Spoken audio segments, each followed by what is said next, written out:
여러분 안녕하십니까? 시사포커스 김동현입니다. 소위 숙명여고 사태를 보시면서 여러분은 어떤 생각을 하셨습니까? 빗나간 아버지의 딸 사랑이라고 하기에는 우리가 짚어야 될 게 너무 많아 보입니다. 당장 내신을 위주로 한 지금의 입시 제도, 이것 또한 비판의 목소리가 높은데요. 글쎄요, 늘 비판을 받는 입시 제도긴 하지만 게다가 공정성을 잃는다면 문제가 크겠죠.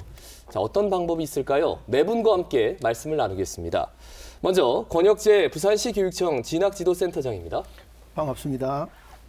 이어서 박상환 부산교대 교육학과 교수입니다. 반갑습니다. 이어서 이무진 부일외국어고등학교 교수입니다. 반갑습니다. 끝으로 최진경 참교육학부모회 부산지부장입니다. 네, 안녕하십니까. 자, 네 분 아마 숙명여고 사태를 보시면서 정말 씁쓸한 느낌을 가지셨을 것 같습니다. 이번 사태를 쭉 보시면서 어떤 생각을 하셨는지 한 말씀씩 좀 여쭙겠습니다. 먼저 센터장님 발언해드리죠. 네, 이번 사태를 보면 고교 내신에 대한 신뢰도에 논란이 있는 것은 저는 당연하다고 생각합니다. 그 수시 모집이 76.3% 정도를 기록하고 있기 때문에 상당히 많은 비중을 차지하는데 이 중에서 내신이 차지하는 비중이 매우 큽니다. 따라서 이 부분에 대해서는 모든 사람들이 관심을 가지고 있는 부분이기 때문에 이 소위 말하는 숙명여고의 어떤 그 내신 비리 이 부분에 대해서는 그 사람들이 관심도 많이 가지고 있을 뿐만 아니라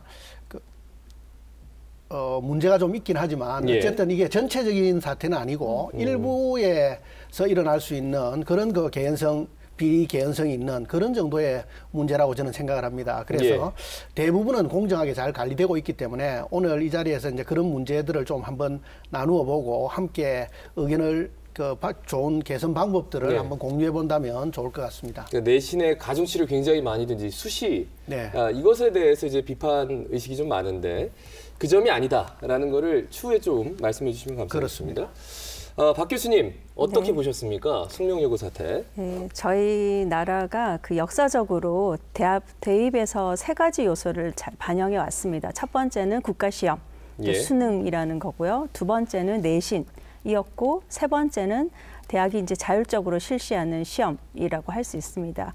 아시겠지만 이제 대학별로 하는 그 시험의 비중은 점차 줄어들고 있고 이제 크게 보면은 정시와 수시로 대변되는 내신과 이제 국가시험, 수능이라고 할 수 있는데 그 중에 한 축이 이번 사건을 계기로 상당한 그 불신을 받게 된 계기가 됐다고 할 수 있습니다. 그런 점에서 저희가 두 축으로 운영되는 이 대입 제도를 앞으로 어떻게 가져가야 될 것인가에 대한 새로운 논란을 야기하는 큰 사건 중이 되지 않았나 이렇게 생각이 듭니다. 그래서 그래서 그 대입에 대한 신뢰 문제도 있고, 그러니까 구성 간의 신뢰 문제도 있고, 제도에 대한 신뢰 문제도 있고, 또 더불어서 공정성 문제도 함께 야기되고 있기 때문에 이걸 계기로 수시와 정시로 대별되는 내신과 국가시험 이 두 가지를 어떻게 앞으로 그 균형 있게 가져가야 될 것인가, 또 그 과정에서 대학의 기능, 대학의 이제 선별 기능을 어떻게 비중을 좀 더 이렇게 조정해 갈 것인가, 이런 문제를 좀 함께 다뤄야 되지 않을까 생각합니다. 두 개의 큰 축에서 하나가 크게 흔들렸다, 이런 말씀이십니다. 선생님은 계속 학교에 계시니까 좀 충격적일 것 같아요. 어떻게 보십니까? 입시를 포함해 교육에서 가장 중요한 기반은 학교 구성 사이의 신뢰입니다. 숙명여고 사태에서 가장 안타까운 점은 학교와 내신 성적에 대한 학생과 학부모 간의 신뢰에 악영향을 끼쳤다는 점입니다. 있을 수 없는 일이 생긴 데 대해 공교육에 몸담은 이들이 함께 자성하고 성찰하면서 신뢰를 회복하기 위한 끊임없는 노력을 해야 한다고 생각합니다. 우리가 교무부장 그러면은 아버지가 아니라 선생님이죠. 맞습니다. 그러니까 선생님이라는 단어가 들어가면 이렇게 하면 안 될 건데 다들 우려하는 바가 큰 것 같습니다. 최 지부장님, 숙명여고 사태 어떻게 보셨습니까? 학부모 입장으로서 가장 큰 건 혹시 우리 아이도 그런 피해를 받지 않을까라는 우려가 아마 가장 컸을 것 같습니다. 숙명여고가 아니어도 우리 지역에서 혹시 그런 일이 있진 않은가 하는 우려가 생기는 것이 당연할 것이고 두 번째는 저희가 봤을 때 학교 안에서 이제 학생과 교사 간의 신뢰도마저 무너지면 어떡하나라는 우려가 있습니다. 모든 학교가 그렇진 않겠지요. 그렇지만 한 학교가 지금 이렇게 되어버리면 특히나 대입 공론화 위원회로 뭐 수능과 수시의 비율을 가지고 아주 많은 이야기들이 오고 가고 있는 이 시점에 터진 사건이라 굉장히 예민하고 불안해하는 학부모와 아이들이 자꾸 눈에 보여서 안타깝기 그지없고 예. 이걸 일반화시키지 않고 어떻게 잘 풀어나갈까 하는 고민이 굉장히 커지고 있습니다. 예. 네. 아마 지금 보시는 특히나 학부모님들, 이제 입시를 준비한 학부모님들이 정말 불안해 떨 수밖에 없겠다. 이제 또 어떻게 바뀔 건가라는 생각이 들어서 말이죠. 그러면 하나하나 좀 짚어가겠습니다. 앞서 잠시 언급을 했습니다만, 그럼 부산은 숙명여고 사태 같은 게 없을까? 이전에는 없었을까? 거기에 일단 먼저 의문점을 두고 풀어가겠습니다. 교사시니까 예. 이 선생님께 먼저 여쭙겠습니다. 예. 어떻습니까? 일선 고교에서 근무하는 교사로서 절대 다수의 학교는 예. 교육청에서 정한 출제와 평가, 성적 처리에 대한 지침을 준수하고 있다는 점을 강조하고 싶습니다. 예. 그 기본만 지킨다면 절대 이와 같은 일은 벌어지지 않습니다. 숙명여고의 시험 부정은 학생 학부모뿐만 아니라 예. 저희 교사들에게 큰 충격이고 공교의 신뢰를 훼손했다는 점에서 매우 안타깝게 생각하고 있습니다. 지금 현재 학교에서 성적을 관리하는 지침 같은 것들이 있다고 했는데 그럼 어떻게 지침이 내려져 있는지요? 매년 학업 성적 관리 지침 자체가 교육청에서 내려오면 학생들 또는 네. 교사 자체의 연수를 통해서 철저하게 지침을 저희들이 연수를 받고 있습니다. 이 부분을 정확하게 준수한다면 이와 같은 사태는 없으리라 생각합니다. 예, 센터장님께 좀 부연 설명을 듣겠습니다. 예, 뭐 어떤 지침이 내려가 있는지요? 그 부분은 제가 말씀을 드려야 될 것 같은데 예. 우리 교육청에서 자녀가 같은 학교에 다니는 경우에는 일단 동일 학년이나 이렇게 그 수업을 할 수도 없고요. 또 평가 라인에서도 완전히 배제하게 되어 있어서 공정하게 관리될 수 있도록 규정이 다 마련되어 있습니다. 예. 근데 숙명여고는 그 규정을 지키지 않았다는 얘기인가요? 그렇습니다. 아마 숙명여고에도 규정이 있었을 겁니다. 예. 그래서 문제를 직접 교무부장이 볼 수 있었던 건 아니고요. 이원 목적 분류표라고 해서 난이도라든지 정답 같은 것들이 적혀 있는 그것만 아마 교무부장이 확인을 하고 자녀에게 알려주거나 했지 않나 이런 생각을 가지고 있습니다. 그 교무부장이라는 자리 자체가 정답을 일단 사전에 알 수 있는 직이기 때문에 가능했다. 그 말씀이신가요? 네, 결제 라인에 있었고 또 그 금고에 비밀번호 시험지를 이원 목적 분류표를 넣어놓는 금고의 비밀번호를 본인이 인지하고 있었기 때문에 이런 문제가 생겼다고 생각합니다. 근데 CCTV가 없어서 뭐 법적으로 책임을 묻기가 어렵다. 반대로 반증이라면 말씀을 드리면 실제로 시험지 같은 거 관리할 때 CCTV도 없는 곳에 시험지가 보관된다. 이런 얘기가 될 수도 있는 것 같아가지고 말이죠. 그렇습니다. 학교 내에 교육 활동을 하는데 사실은 모든 것을 감시하는 것처럼 해서 CCTV를 설치하는 것은 사실 어렵습니다. 이번에 숙명여고 사태가 생기고 나서 우리 부산교육청에서도 물론 이제 예산을 확보해서 모든 학교에 인쇄실 그리고 시험지 보관 장소에 CCTV를 설치하는 그런 방안을 내년에 예산을 세워두었습니다. 이미. 예. 그래요. 갈수록 좀 각박해지는 것 같긴 하지만 어쨌든 공정성을 위해서는 어쩔 수 없는 조치긴 한데 뭐 교수님 어떻게 보고 계십니까? 네, 저희 일단 자녀가 같은 학교에 배정이 되지 않도록 교육청에서 좀 학생을 배정할 때 예. 물론 학생의 이제 그 선택권을 우선해야 하지만 저희가 상피제도라는 것도 있고 예. 또 같은 학교에 자녀와 부모가 이제 교사와 학생으로 있을 때 예. 또 발생할 수 있는 이런 우려를 봤을 때 앞으로 교육청 차원에서는 그런 CCTV의 문제로 보다는 예. 자녀를 배정하지 않도록 하는 방안을 강구하는 것이 좀 더 근원적인 문제 해결이 아닐까 저는 생각을 합니다. 예. 예. 근데 컴퓨터로 무작위로 이렇게 배정이 되면 방법이 없다고 들었습니다. 그렇습니다. 우리 배정 시스템에 대한 이해를 하셔야 되는데 예. 네. 학생들이 사지망까지 이렇게 이제 지망을 해서 배정을 컴퓨터로 이렇게 배정을 하게 되어 있습니다. 네. 그렇게 된다면 부모나 자녀가 원하지 않아도 같은 학교에 배치될 가능성이 굉장히 있습니다. 왜냐하면 일단 부모가 그 학교에 발령을 받아 있는 상태에서 자녀가 이제 추첨에 의해서 그 학교에 배정을 받게 되지 않습니까? 그러면 저희들이 일단 교육청에 통보를 합니다. 부모와 같은 학교에 다니겠느냐, 재배정하겠느냐, 자기가 자녀에게 옮기겠느냐 이렇게 했을 때 자녀가 거부한다면 그것을 처리할 수 있는 방법은 없다는 그거는 것입니다. 학생 개인의 선택권의 문제가 아니라고 생각을 합니다. 저희가 요즘 워낙 선택, 뭐 자율 이렇게 많이 강조를 하는데 어떤 거는 선택과 자율에 맡겨둘 수 없고 제도적으로 규제가 필요한 것이 있는데 예. 물론 4개를 선택할 수 있지만 그중에 그 부모가 다니는 학교를 배제하고 뭐 그 친척을 다 따지면은 갈 학교가 없다. 이럴 경우는 또 그 다음으로 생각해 봐야 되지만 적어도 직계 좀비 속에 있는 그런 학교에 자녀를 배정하는 것 자체는 왜냐하면 그때 학교가 하나밖에 있는 게 아니라는 전제라면 좀 제도적으로 해결될 수 있는 부분이라고 생각이 듭니다. 농어촌 지역에 대해서는 또 별개의 문제로 하더라도 그렇죠. 당장은 할 수 있다면 처음부터 좀 할 수 있는 방법은 없는 겁니까? 처음부터 그렇게 하기는 제가 볼 때는 어려울 것 같습니다. 왜냐하면 자녀가 이제 일단 거기에 대해서 자기가 그 부모와 같은 학교에 배정받았을 때 재배정을 권유하게 되어도 하기 싫고 집에서 가까운 거리고 또 그 학교에 대한 어떤 프로그램이나 이런 것들이 마음에 들어서 간다고 한다면 그것까지 선택을 제한한다는 것은 사실 문제가 있다고 생각합니다. 제가 알기로 학교가 비리의 어떤 것을 전제로 한다면 그렇게 할 수 있겠지만 비리를 전제로 하는 것은 아니거든요. 학교에 비리가 있는 것은 아주 극소수의 일부분의 것인데 그것을 확대해서 모든 경우에 그렇게 제한을 가한다면 선택권에 심각한 저는 제한이 있다고 봅니다.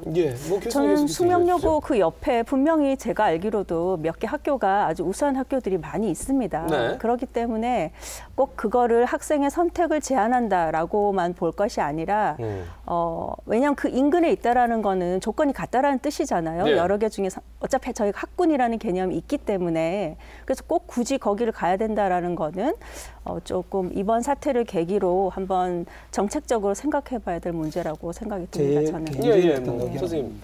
그 일반 학생과 학부모 사이에 신비지적 의구심을 갖게 될 소지 부분을 원천적으로 이렇게 차단하기 위해서는 일부 교육청에서 추진하는 상피제도를 한 번쯤 고려해봐야 된다는 부분에서 지금 부산은 아직 상피제도가 도입이 안 됐죠? 그렇죠. 그래서 일단 그 부분에서는 동의합니다. 그런데 저희들이 생각하는 실제 부정이 없는 것뿐만 아니라 공정성에 대한 의심조차 선제적으로 차단하기 위해서는 자발적 상피제도를 그 단위학교에서 채택하는 것이 훨씬 더 현장에서 필요한 제도가 아니겠습니까? 자발적 상피제도라는 건 어떤 겁니까? 본인 스스로 그와 관계되는 여러 가지 어떤 부분 지침을 따르겠다.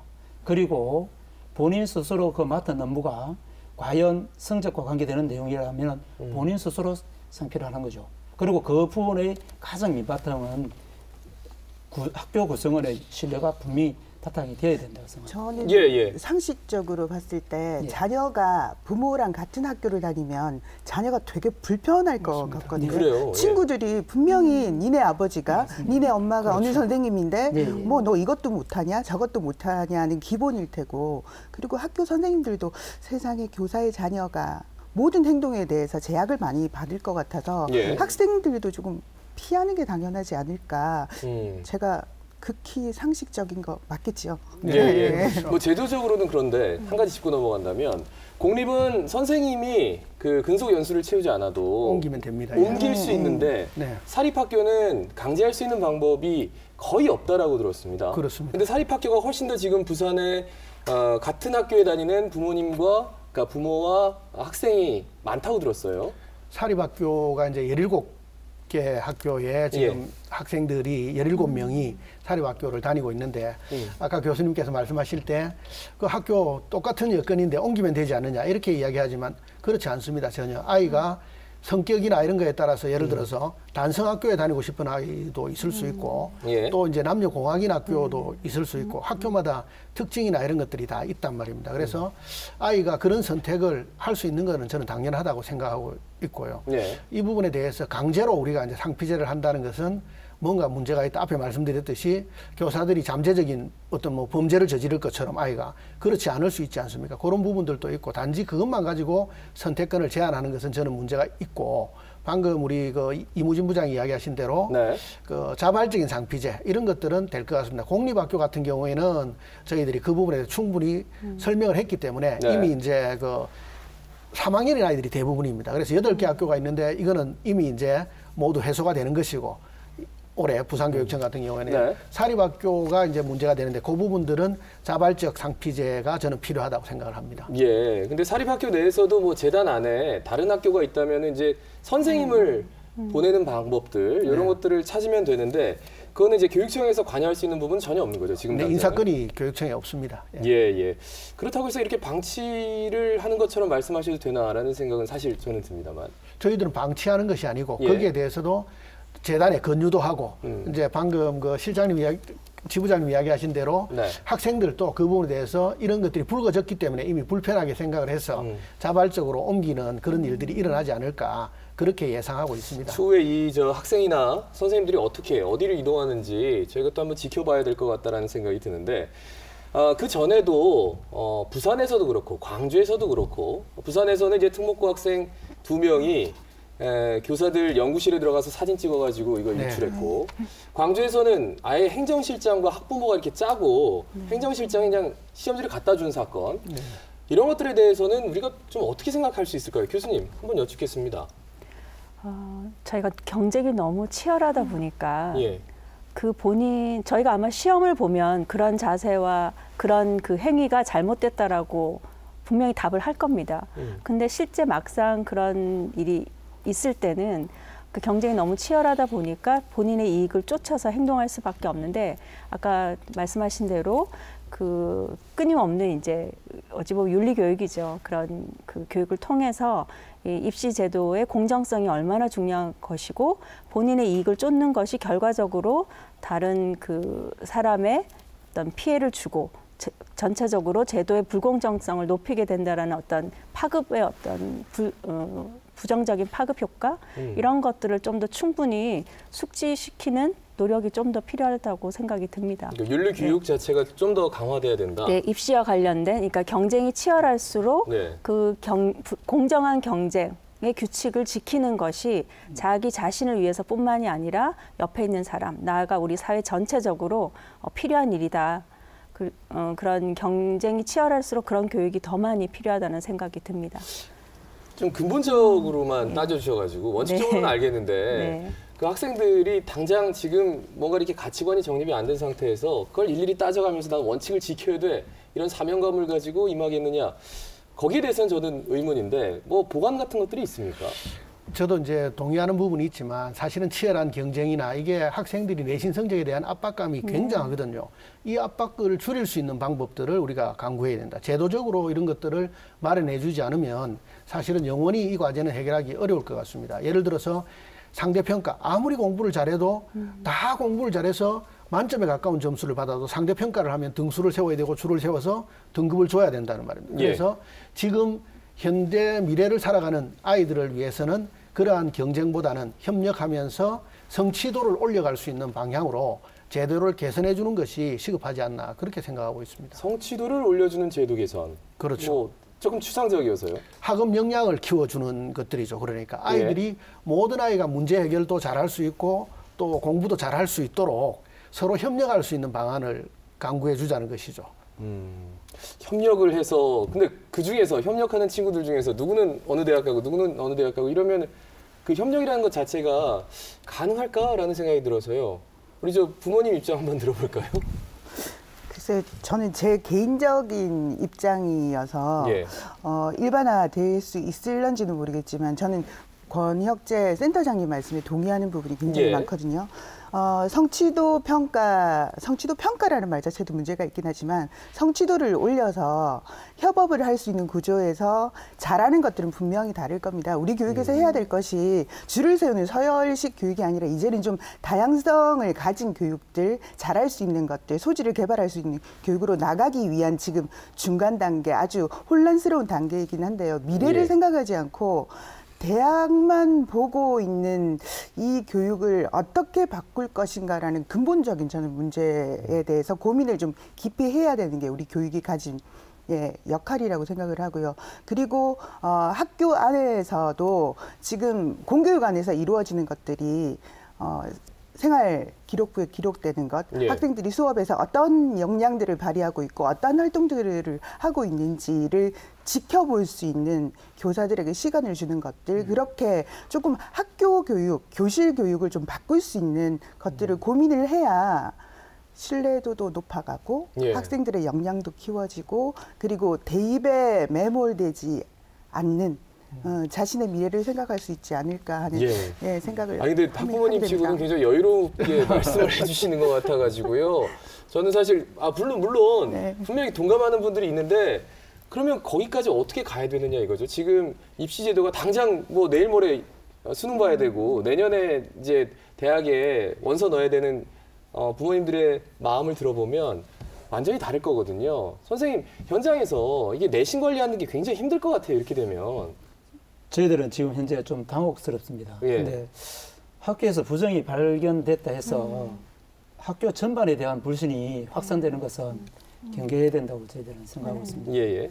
공사립을 망라하고 정말 교육자로서의 자긍심과 열정을 정말 가지고 근무하시는 선생님들이 너무나 많습니다. 예. 따라서 그 힘내서 학생들에게 최선을 다해서 교육할 수 있도록 믿음으로 대해주시기를 이 자리를 빌어서 좀 부탁드리고 싶습니다. 네, 선생님이 이제 협력하는 학습 요즘 뭐 얘기를 많이 하는데 네. 그런 것들을 실제로 학교에서 적용을 하고 있는지, 그리고 협력을 하는데 그 아이들이 누구 잘하고 누구 못하고 이런 평가 자체가 제대로 이루어질 수 있는지. 과거의 수행평가의 그 역할 자체는 개인적으로 이렇게 제출되는 부분이 많았었습니다. 예. 근데 지금은 팀워크를 강조하는 그런 수행평가로 많이 전환이 돼서 그 팀원 가운데 어느 학생은 학업 역량이 뛰어나서 어느 정도 진도가 좀 빠르고 조금 역량이 떨어지는 학생은 다른 학생들로부터 도움을 받는 그런 부분들이 현장에 있기 때문에 그와 관계되는 부분은 협업이 어느 정도 이루어지고 있고, 그와 관계되는 부분은 고1 학생이 2015 개정교육과정의 어떤 기조에 출발점을 지금 2018년부터 시행하고 있다고 저희들은 생각합니다. 그러니까 서로 얼마 도와주느냐, 이끌어주느냐, 끌어주느냐, 당겨주느냐 이런 것들을 교사가 직접 평가를 나서고. 예. 근데 그 내부에서도 그러면은 1, 2, 3, 4라는 게 이렇게 좀 상대적으로 정해지나요? 그렇지는 않습니다. 그 팀 내에서의 어떤 그러니까 팀끼리 경쟁을 한다는 겁니까? 그렇죠. 물론 그 안에 그 성적 기준 자체에 팀 안에서의 어떤 성적을 가르는 그런 부분도 있고, 네. 팀끼리의 어떤 부분의 성적을 산출하는 방법도, 그 부분은 그 학교 단위의 성적 산출 기준에 따라서 산출이 됩니다. 알겠습니다. 방금 이야기하신 부분들이 예. 그러니까 그 개인적으로 아이들이 그 높은 점수를 받기 위해서 경쟁을 하지 않습니까? 이 경쟁 체제를 그러니까 그 절대평가로 바꾸면 아이들의 수준의 성취도를 상중하 이렇게 해서 어느 성취 기준을 정해놓고 거기에 도달하면 같은 점수를 부여한다면 이런 경쟁이 생기지 않는 거죠. 프로젝트를 하더라도 이제 같은 점수를 받을 수 있으니까. 지금은 어쨌든 서열을 가르려고 하다, 줄을 세우려고 하다 보니까 계속 문제가 생기고 경쟁이 생기고 협업을 할 수 있는 기회들을 자꾸 박탈하게 되는 거죠. 왜냐하면 저 친구보다는 내가 잘해야 된다는 생각을 가지게 되는 거죠. 저는 절대평가제는 적절한 방향이라고 생각이 듭니다. 아까 네. 말씀하시다가 저희가 아무리 잘해도 저보다 더 잘하는 사람이 있으면 그 사람이 높은 성적을 받다 보니까 저희가 어찌 보면 무한 경쟁처럼 되어버리는데, 네. 아까 성취 기준 중심의 우리 평가도 많이 얘기하고 있지 않습니까, 지금?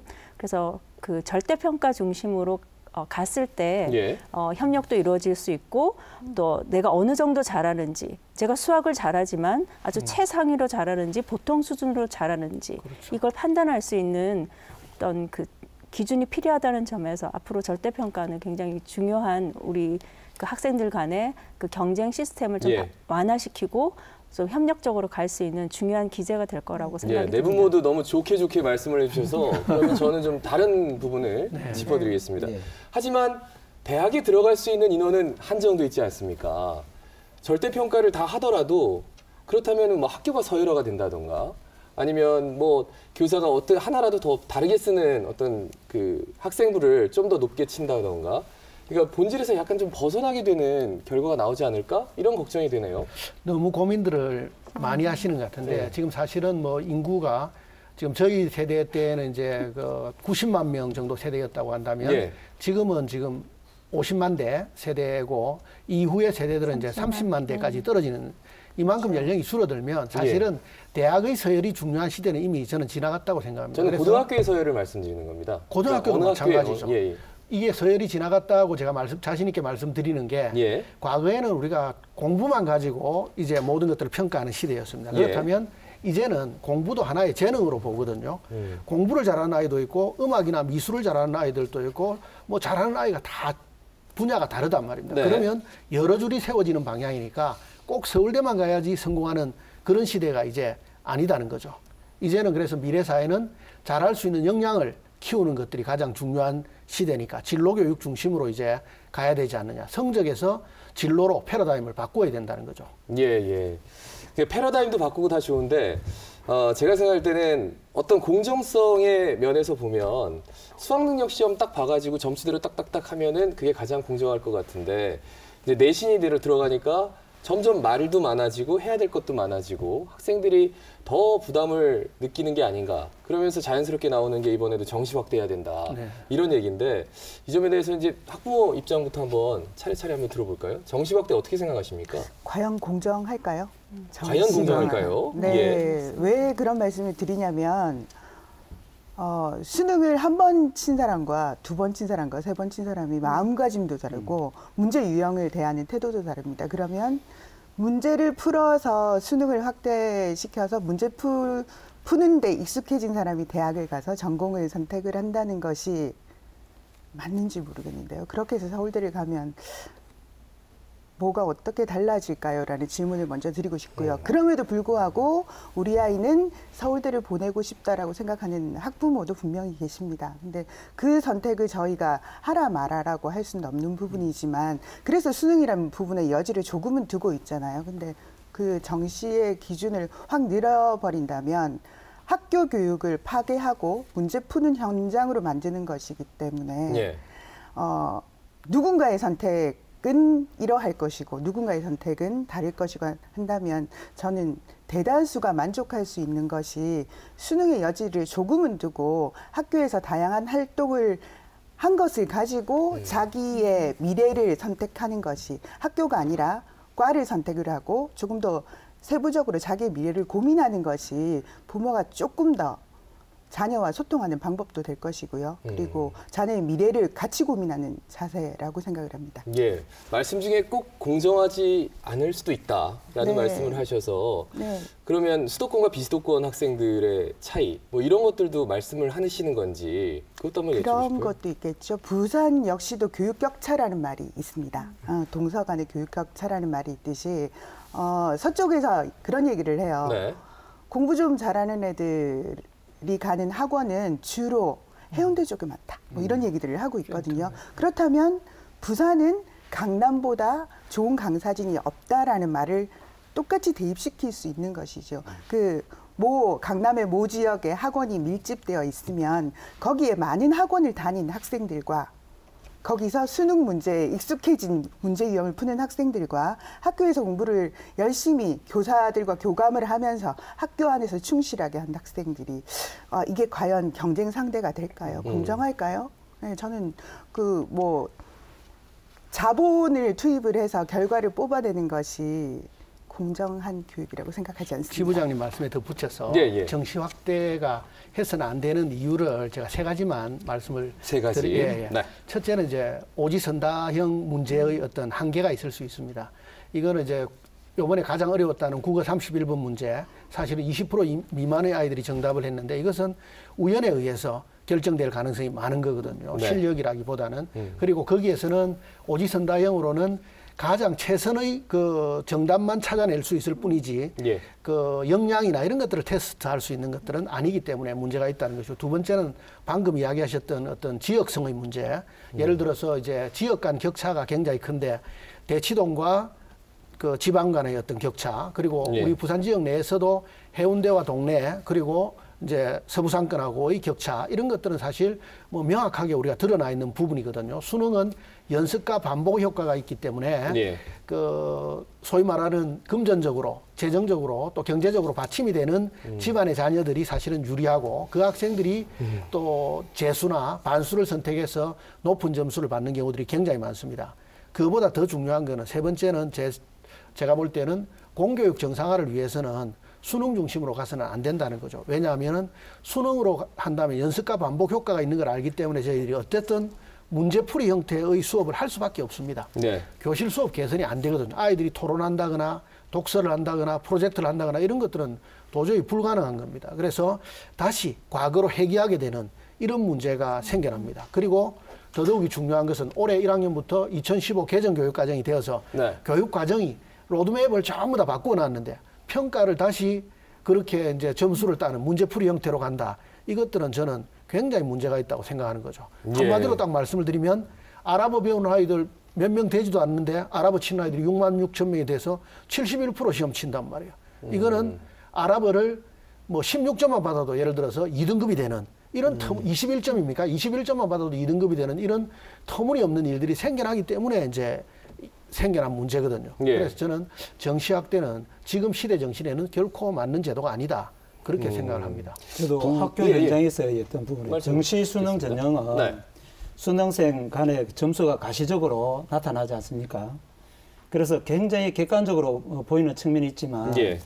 부모의 경제력이 미치는 영향과 그 지방 학생들보다는 서울 특정 학군, 대치동으로 대표되는 학생들이 훨씬 더 유리하다는 통계가 일선학교 선생님께 이런 말씀을 들으니까 좀 새롭네요. 그렇죠. 네. 근데 이게 대입 전형 자체가 장단점이 다 있습니다. 근데 적절한 균형이 필요하지 그 정시 위주로 재편된다는 것은 바람직하지 않다고 생각되고 예. 이러한 부분들이 아까 선생님께서 말씀하신 공교육, 즉 참여형, 실습형 등 미래 사회의 역량에 필요한 그런 수업을 시행하는 흐름에 역행해서는 안 되기 때문에 예. 저도 정시 확대는 조금 자제가 돼야 된다고 그렇게 생각을 하고 예. 저 입시할 때만 해도 사교육이라는 게 그렇게 막 크진 않았는데 예. 지금 뭐 부의 대물림이 아니라 사교육의 대물림이 될 수도 있다. 그래서 정시는 수능만으로 평가하는 거는 정말 부산 학생들한테는 손해다. 이런 말씀으로 들립니다.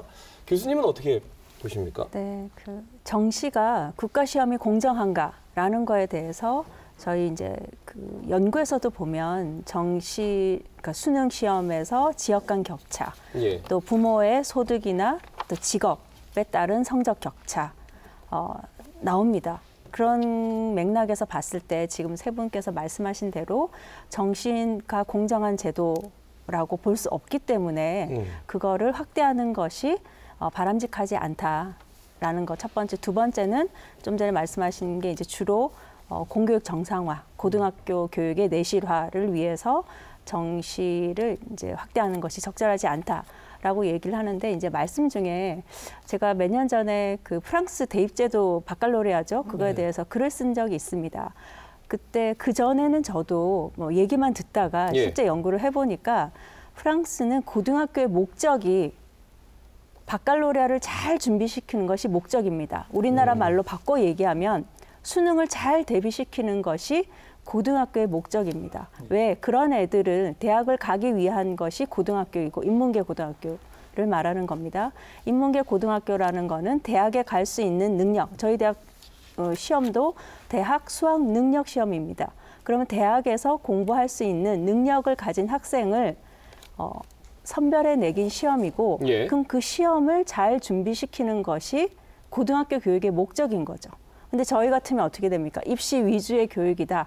이렇게 당장 저희 나라에서는 있을 수 없는 우리나라로 좀 네, 우리나라로 예. 보면 예. 우리나라로 보면 있을 수 없는 말인 거죠. 그래서 저희가 어찌 보면은 이게 지금 뭔가 이분법적으로 또는 이렇게 정시를 확대하면은 고등학교 교육이 망하는 것처럼 그런 프레임에서 보면 프랑스 제도가 말이 안 되는 거죠.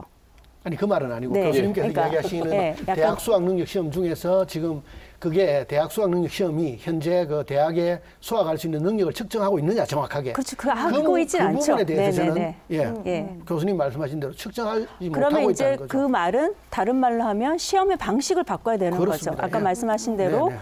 외고를 갔는데 아랍어가 없습니다. 근데 성적을 잘 받으려고 아랍어를 선택을 한다라는 거죠. 좋은 점수를 받기 위해서. 예. 그런 시스템 잘못된 거죠. 당연히. 근데 바칼로레아를 하는 파리 같은 경우에는, 프랑스 같은 경우에는 제가 듣기로는 이게 뭐 정원이 없다고 들었어요. 그래서 다 웬만하면 다 대학을 보내주는데 대학 뭐 떨어지는 불합격률이 굉장히 떨어져서 그러고 나서 이제 대학에서 잘라나가는 그런 시스템인데, 그리고 또 프랑스 같은 경우에는 대학이 평준화가 이루어져서 완전히 다른 시스템이라서 바칼로레아까지 가려면은 대학의 시스템도 완전히 바꿔야 된다는 얘기가 돼서 이 점은 좀 참고로 전해드리겠습니다. 근데 한 가지 말씀드리면 대학은 평준화되어 있습니다. 그러나 대학보다 더 좋은 학교인 그랑제골은 절대 평준화되어 있지 않습니다. 네. 그래서 저희가 프랑스 제도에 대해서 잘못 오해하고 있는 것이 고등교육이 평준화되어 있다. 절대 아닙니다. 이원화되어 있습니다. 엘리트 교육과 보편 교육으로.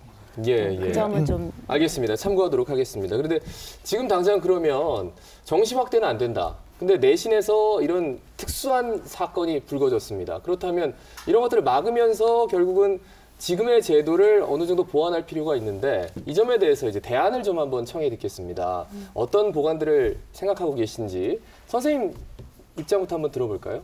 어떠십니까? 참 난감한 어떤 부분의 질문이십니다. 그렇죠. 예. 실제로 저희들 학교 현장에서는 예. 대학 측에서의 어떤 전형 자체의 어떤 연구에서 고등학교는 움직일 수밖에 없습니다. 따라서 그 학생의 학업 역량이 정말 뛰어난 학생들이 제대로 지나갈 수 있는 전형한 연구에 대학 측에서 조금 더 세밀하게 좀 연구를 해주시고 학교에서도 그와 관계되는 부분들을 조금 제도적으로 학교에서 연구를 할 필요가 있다. 즉 고교와 대학이 같이 연계가 현재는 조금 이 부분들이 사실 좀 미흡하다는 점을 저들은 이야기를 하고 싶고 이런 부분들이 앞으로 좀 더 연구를 좀 해 나가야 되지 않겠느냐 그런 생각이 듭니다. 그러니까 고등학생이라 해서 대입 입시에서 대학을 완전 빼는 게 아니라 고교와 대학이 같이 좀 연결할 수 있는 연결고리들을 만들어 나가면서 문제를 풀어 나가는 것. 다양스럽게 필요하다. 학생부 종합전형과 관계되는 부분들은 이 연결고리를 어느 정도는 사실은 연계할 수 있는 그런 고리가 될 수 있었던 그런 제도입니다. 지금도 그렇게 하고 있고요. 그래서 참 다행스러운 제도다. 저희들은 그렇게 지금 학교 현장에서는 생각하고 있습니다. 예. 그 학부모님들은 어떤 말씀하시는지 좀 여쭐까요? 지부장님? 아유, 학부모들은 예. 자기 아이만큼은 원하는 대학에 보내고 싶은 마음이 제일 크잖아요. 그렇죠. 예. 솔직하게 그러한데 부모의 욕심과 아이의 능력은 분명하게 차이가 나고, 그리고 금방 선생님께서 말씀하셨듯이 고교에서 대학과 연계를 하는 프로그램에 대한 반응들은 상당히 좋은 편입니다. 그래서 제도적으로 내신이라기보다 생활기록부에 풍성하게 담길 수 있는 활동들을 바깥에서 찾지 않고 학교 안에서 찾을 수 있는 것. 외부로 연결을 하지 않고 고교와 대학, 그리고 그 대학도 여러 가지 과의 특성에 따라서 할 수 있고, 그리고 다양하게 그걸 시작하면 뭐 석 달 정도를 같이 할 수 있게 지속적으로 가능한 것들을 해주어야만이 이게 정말 자기한테 맞는 것이고 이과에 가도 되는 것이고, 이게 계기가 되어서 조금 더 공부를 여기에 맞는 공부를 다 할 수 있는 것인지를 선택할 수 있는 기회가 학교에서 좀 주어져야 되고, 그리고 그렇게 되면 지금 숙명여고 사태처럼 시험만으로 가는 것이 아니라 다양한 활동만으로도 나는 대학에 충분히 지나갈 수 있고 학교를 믿을 수 있다라는 신뢰까지가 생기지 않을까 생각입니다. 그러니까 얼마 전까지만 해도 이제 외부에서 상 타오면 그것도 또한 대학 갈 수 있는 귀중한 자료가 됐는데 지금은 이제 아니죠. 그렇죠.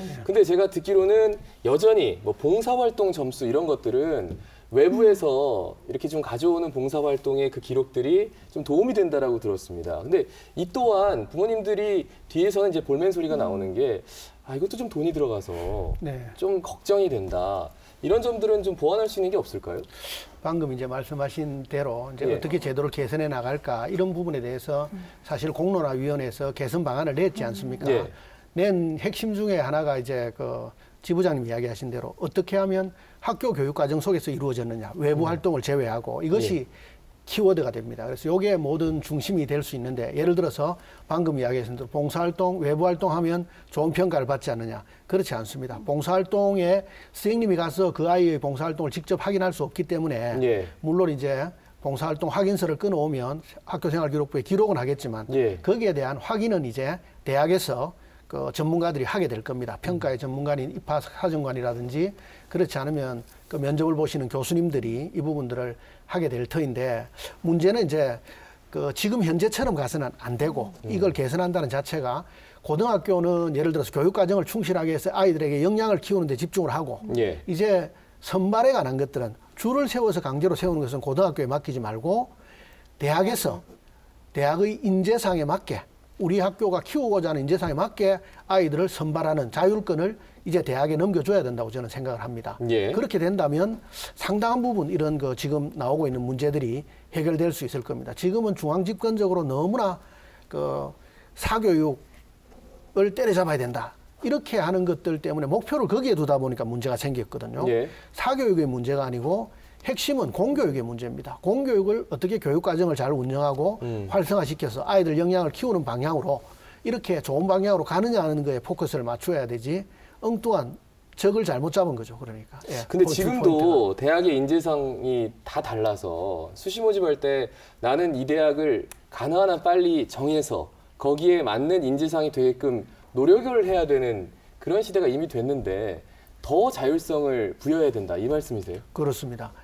대학에서 이제 가지고 있는 특징들이 있지 않습니까? 예. 예를 들어서 뭐 고신대학이라 그러면은 신학이라든지 또는 사회복지라든지 이렇게 특성화되어 있는 부분들이 많이 있거든요. 예. 그 특성화된 거 자기의 진로가 만약에 어느 방향으로 결정이 되어진다면 특성화되어 있는 대학들을 중심으로 해서 지나간다면 대학 서열이나 이런 것들은 어느 정도 파괴될 수 있지 않겠느냐 이렇게 생각합니다. 글쎄요, 이게 더 복잡해지는 것 같아가지고 좀 부모님들 입장에서는 좀 단순하게 해주십시오라는 의견에서는 완전히 배치되는 지금 말씀이셔서 이 점에 대해서는 뭐 좀 고민을 하셔야 되지 않을까요?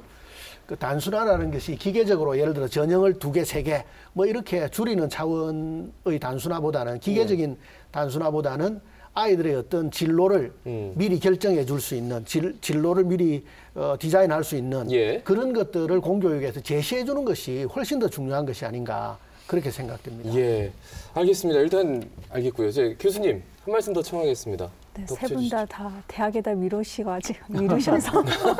대학에 미뤘다. 교수님 또 그렇게 대학에 계시니까. 그죠? 예, 결국은 그 대학에서 잘 선별을 잘 하는 것이 중요하다라고 이제 말씀하셨는데 대학에서 선발을 잘 하려면 자료가 있어야 되는데 그 자료가 결국은 고등학교에서 오는 학생부하고 이제 내신 성적 이런 게 되는 거고 그 자료가 그럼 얼마나 신뢰로운가 또 학교마다 편차가 있습니다. 저희가 보면 이제 흔히 학생들 우리가 학교를 기준으로 아까 말씀하셨는데 학교만 볼 수 없는 게 아시겠지만 지금 고등학교 같은 경우는 공립보다 사립이 인기가 많습니다. 그 이유가 뭡니까?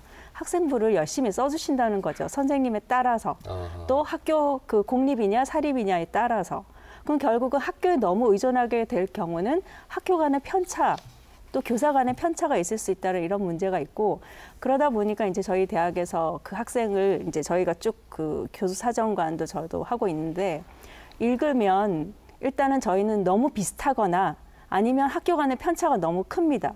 그러면 이것이 걱정이 되는 겁니다. 이게 교사 개인의 문제인가? 이 학생이 열심히 안 해서 이렇게 받은 건가? 안 써주셔서 이런 건가?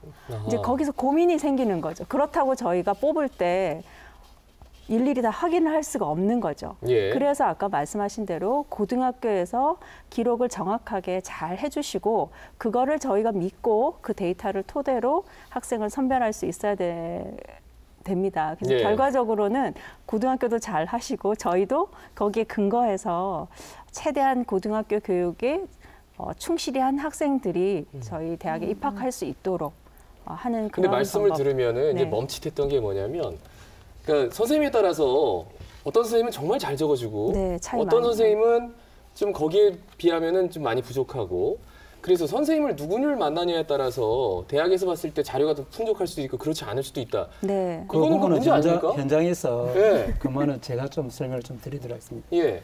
학생부 관계되는 어떤 부분의 개선점이 두 가지가 있습니다. 예.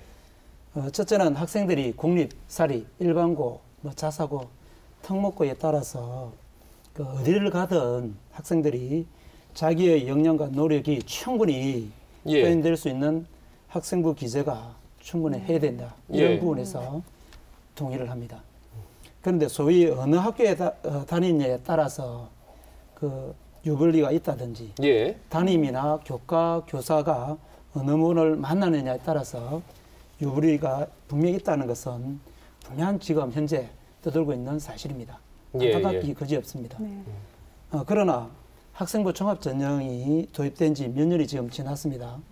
여기 계시는 우리 권혁재 센터님께서 그 교육청에서도 적극적인 교사들의 그 연수 기회를 제공해 주고 계시기 때문에 네. 학교와 교사들의 그 일반 학교의 상향 평준화가 지금 이루어지고 있고 지속적으로 이런 부분들은 상향 평준화가 되리라 생각됩니다. 예, 알겠습니다. 그리고 앞서 잠깐 교수님께서 언급하신 뭐 공립, 사립, 뭐 선호도 이런 얘기는 교수님 뭐 개인적인 의견으로 예, 또 말씀을 드리고 양해를 구하겠습니다. 그 부모님 입장에서는 그 선생님을 누구를 만나냐에 따라서 이게 바뀐다면 정말 너무 좀 굉장히 좀 조마조마할 것 같은데요. 뭐 한마디로 그렇게 얘기합니다. 복불복이라고. 그 정도입니까? 왜냐하면 그 저희 지역에 있는 저희 지역에 있는 모 고등학생이 한 말이 있었습니다. 예, 이제 예. 3년 전쯤이었는데요. 이모, 우리 담임 선생님은 잘 안 적어주세요. 라고 얘기를 하는 거예요. 뭘 그랬더니 생기부에 굉장히 짧게 적어주세요. 그런데 옆반 담임 선생님은 상담도 잘해주시고 잘 적어주세요. 이렇게 얘기를 하면서 부러워하는 거예요. 그래서 아유 그래도 선생님께 찾아가서 얘기를 좀 잘 해봐라. 너의 미래가 달려있으니 어느 선생님이 너의 미래를 함부로 망치겠느냐. 그러지 않을 것이다. 라고 저는 그렇게 얘기를 할 수밖에 없는 상황이긴 했는데 선생님 한 분 한 분마다 스타일들이 워낙 다르시다 보니까 최소한의 어느 기술하는 부분들은 저는 조금 맞춰져야 될 게 있어야 되지 않을까라는 생각이 듭니다. 지나치게 예, 예. 짧은 기술은 이 학생을 파악하지 못했다라는 모습으로도 저한테는 비춰지거든요. 예, 예. 그래서 선생님들이 학생들을 파악할 수 있는 시간이 부족할 수도 있겠지만 그럼에도 불구하고 가장 큰 관문을 통과를 해야 되는 시점에 나의 기록이 얼마나 소중한지에 대한 그 책무성을 조금 강조해 주셨으면 좋겠습니다. 알겠습니다. 교육청에서는 어떤 기준이 있는데, 그죠? 그리고 이번에 감사를 하면서 선생님 몇 분한테는 뭐 구두 경고 조치도 내렸다, 뭐 이런 얘기도 들리던데요. 역시 이제 학교 간 격차나 교사 간 격차가 있는 건 분명합니다. 그 부분에 대해서는 부정할 수가 없고요. 사실은 학생부 종합전형이 도입된 것이 2014년이니까 아직까지 거기에 대한 뭐 연수나 이런 것들이 선생님에 대한 이해도도 부족한 부분들이 있기 때문에 일천한 어떤 그 역사에 비추어서 본다면 어느 예. 정도는 양해를 해 주셔야 될 것 같고요. 이 기록의 공정성 문제를 개선하기 위해서 이제 그 요번에 공론화위원회에서 또 팩트 위주로 다 기록할 수 있도록 바꾸었지 않습니까? 예. 예를 들어서 뭐 자율 동아리가 있다면 동아리명만 기재하고 봉사활동도 특기사항 기록하지 않고 예를 들어서 봉사활동 내용만 기록하고 딱 이런 형태로 이제 팩트만 기록할 수 있는 형태로 바꾸었기 때문에 별 문제가 없을 것 같고요. 여기에 비추어서 저희들이 문제를 정확하게 인지하고 있기 때문에 교육청에서는 이제 142개 고등학교를 전수조사를 저희들이 했습니다. 이번에 예, 예. 전수조사를 해서 학교생활기록부 신뢰도를 올리기 위해서 점검을 실시를 했고요.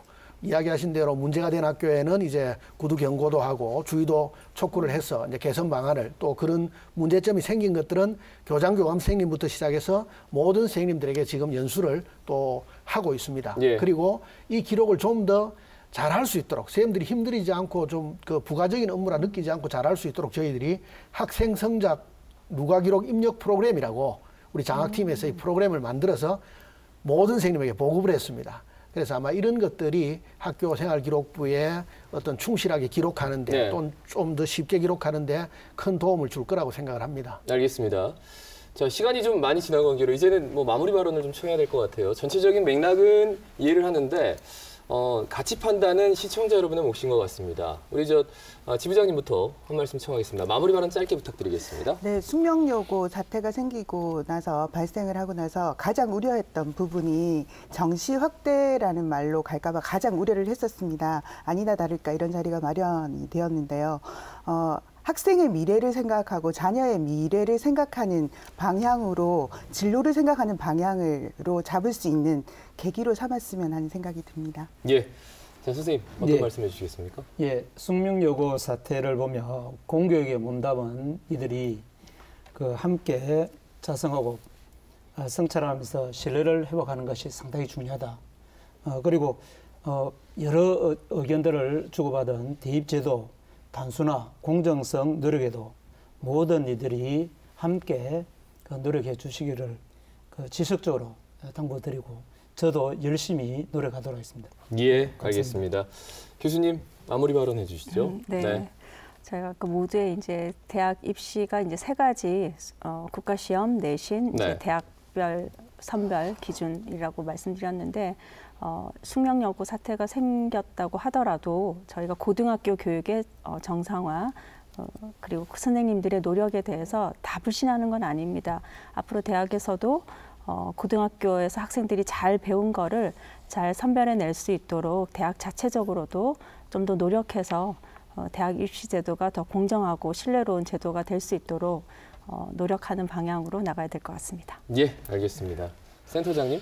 예, 아프리카 속담에 나오는 대로 한 아이를 키우기 위해서는 온 마을이 나서야 된다고 하지 않습니까? 우리 국민들이 교육에 대해서 모두 관심을 가지고 있긴 한데 너무 내 아이 중심으로 생각하시는 것이 문제인 것 같습니다. 예, 예. 그래서 저는 우리나라 다음 세대의 미래를 위해서 좀 국민들이 큰 틀에서 이런 것들을 이해하고 생각해 주시고 우리 공교육을 좀 더 신뢰하고 격려해 주신다면 저희들이 힘을 얻어서 아이들을 더 잘 키울 수 있다고 생각을 합니다. 예, 알겠습니다. 자, 숙명여고 사태로 말씀을 쭉 시작했는데 전체적인 대학 입시의 문제점들, 장단점들을 쭉 짚어봤습니다. 사실 불미스러운 일이 있었기 때문에 앞으로는 사회적, 제도적으로 좀 더 투명하고 공정한 풍토가 조성되지 않을까라는 생각. 그래서 한편으로는 좀 다행스럽기도 합니다. 한 가지 우려스러운 건 이런 불미스러운 일 때문에 현장에서 정말 열심히 공부하고 일하고 있을 우리 학생들이나 선생님들이 기운 잃지 않을까라는 생각이 듭니다. 기운 내십시오. 응원합니다. 자, 시사포커스 마치겠습니다. 여러분 고맙습니다.